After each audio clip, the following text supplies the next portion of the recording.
Alternaria ఆకుమచ్చ తెగులు మాదిరిగా సర్కోస్పోరా ఆకుమచ్చ తెగులు కూడా పత్తి పంటలో కనిపిస్తుంది.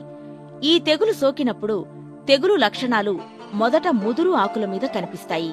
తర్వాత అవి లేత ఆకులకు వ్యాపిస్తాయి.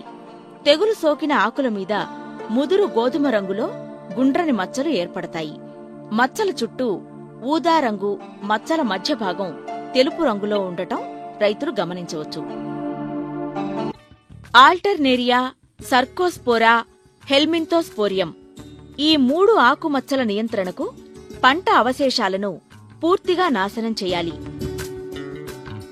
ఆరోగ్యవంతమైన విత్తనం వాడాలి. విధిగా విత్తన శుద్ధి చేయాలి. పంట దశలో ఏ మచ్చ తెగులు కనిపించినా 2.5 గ్రాముల మ్యాంకోజెబ్, 3 గ్రాముల కాపర్ ఆక్సీక్లోరైడ్, 2 మిల్లీలీటర్ల క్యూమాన్ ఎల్ మందులలో ఒకదానిని లీటరు నీటికి కలుపుకుని 4-5 సార్లు తెగులు కనిపించిన నాటి నుండి 15 రోజుల వ్యవధిలో స్ప్రే చెయ్యాలి.